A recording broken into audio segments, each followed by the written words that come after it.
आपने अक्सर शाकाहारियों और मांसाहारियों के बीच होने वाली बहस जरूर सुनी होगी। मांसाहारी कई बार शाकाहारियों को घास फूस खाने वाला बताते हैं, जबकि शाकाहारी लोग मांसाहार करने वालों को जानवरों पर अत्याचार करने वाला कहते हैं। वैसे दुनिया के ज्यादातर देशों में लोगों को अपनी मर्जी से भोजन करने की पूरी स्वतंत्रता है, लेकिन इनमें से मांसाहार यानी नॉन वेज फूड खाने वालों की संख्या सबसे ज्यादा है।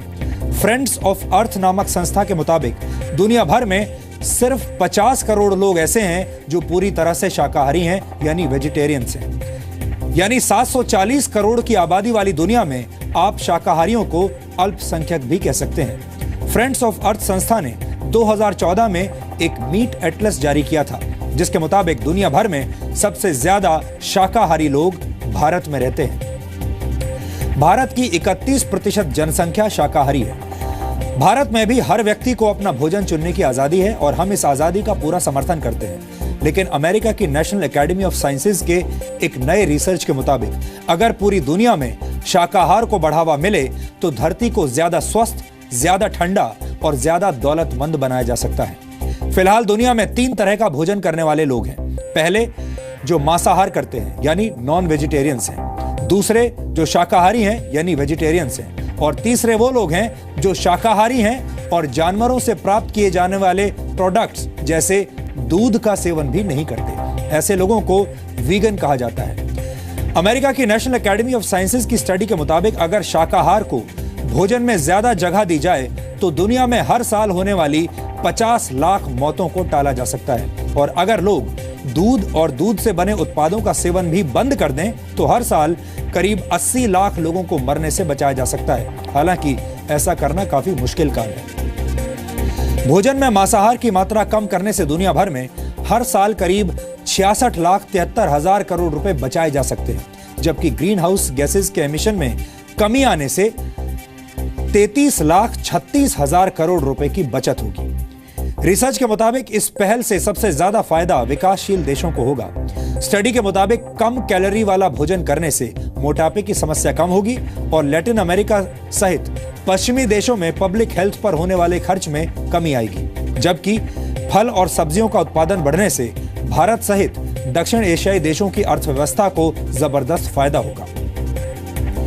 लेकिन यह सब कुछ इतना आसान भी नहीं है, क्योंकि ऐसा करने के लिए फल और सब्जियों के सेवन में 25% का इजाफा करना होगा, जबकि रेड मीट के सेवन में 56% की गिरावट लानी होगी। यानी दुनिया के हर इंसान को 15% कम कैलोरीज लेनी होगी। इसका मतलब यह हुआ कि अगर आप एक दिन में 2000 कैलोरीज वाला भोजन करते हैं तो आपको 1700 कैलोरीज तक का भोजन करके रुक जाना होगा। मांसाहार आपकी सेहत के लिए कुछ हद तक फायदेमंद हो सकता है, लेकिन धरती की सेहत के लिए मांसाहार बिल्कुल भी फायदेमंद नहीं है। और हम ऐसा इसलिए कह रहे हैं क्योंकि मीट प्रोडक्ट्स के उत्पादन के दौरान जो एमिशन होता है वो दुनिया में होने वाले कुल एमिशन का 20% है। ये दुनिया भर के वाहन, हवाई जहाज, ट्रेन्स और परिवहन के दूसरे साधनों से होने वाले कुल एमिशन से भी ज्यादा है। एक अनुमान के मुताबिक जानवरों को पालने के लिए उन्हें जो भोजन दिया जाता है वो अगर इंसानों को मिलने लगे तो दुगने लोगों का पेट भर सकता है।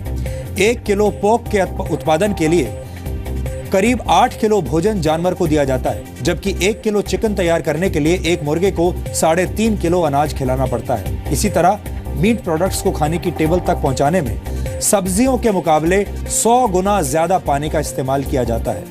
आधा किलो आलू उगाने में 127 लीटर पानी लगता है, जबकि आधा किलो मांस का उत्पादन करने के लिए 9000 लीटर से ज्यादा पानी बर्बाद होता है, जबकि आधा किलो गेहूं का आटा बनाने में 681 लीटर पानी का इस्तेमाल होता है। 1 किलो मांस के उत्पादन से जो एमिशन होता है वो 3 घंटे तक कार चलाने से होने वाले एमिशन के बराबर है। मीट प्रोडक्ट्स के उत्पादन के लिए जानवरों को बड़ी संख्या में पाला जाता है और इसके लिए ढेर सारा अनाज, जगह और पानी की जरूरत होती है। फ्रेंड्स ऑफ अर्थ नामक संस्था के मुताबिक मीट प्रोडक्ट्स पैदा करने के लिए हर साल करीब 6 लाख हेक्टेयर जंगल काट दिए जाते हैं ताकि उस जमीन पर जानवरों को पाला जा सके।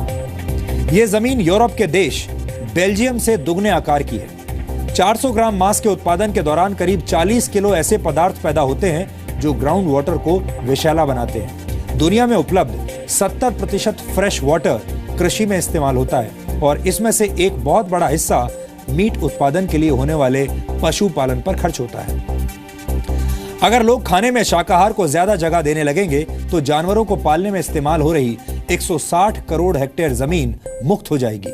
ये भारत के कुल क्षेत्रफल से भी दुगनी जमीन है। एक अमेरिकी साल भर में औसतन 122 किलो मीट प्रोडक्ट्स खा जाता है। वेजिटेरियन सोसाइटी नामक एक संस्था के मुताबिक ब्रिटेन में मांसाहार करने वाला हर व्यक्ति अपने पूरे जीवन काल में औसतन 11,000 जानवर खा जाता है। इनमें 28 बतख, 1 खरगोश, 4 बड़े जानवर, 39 टर्की, 1,158 चिकन, 3,593 शेलफिश और 6,182 मछलियां शामिल हैं। कुल मिलाकर अगर वैज्ञानिक रिपोर्ट्स को आधार बनाया जाए तो यह कहना गलत नहीं होगा कि हफ्ते में सिर्फ एक दिन के लिए शाकाहार को अपनाकर भी धरती को बचाने की दिशा में बड़ा कदम उठाया जा सकता है, क्योंकि मांसाहार कम होने से ग्लोबल वार्मिंग में कमी आएगी और धरती के वातावरण को ठंडा बनाने में मदद मिलेगी। उम्मीद है कि हमारे इस विश्लेषण ने आपकी आंखें खोल दी होंगी और अब आपको हरी सब्जियां और फल ज्यादा अच्छे दिखाई दे रहे होंगे। हालांकि हम यहां ये बात जरूर कहेंगे कि आपको किस तरह का भोजन करना है, ये फैसला लेने का अधिकार सिर्फ आपका है और हम आपके इस फैसले का पूरा सम्मान करते हैं।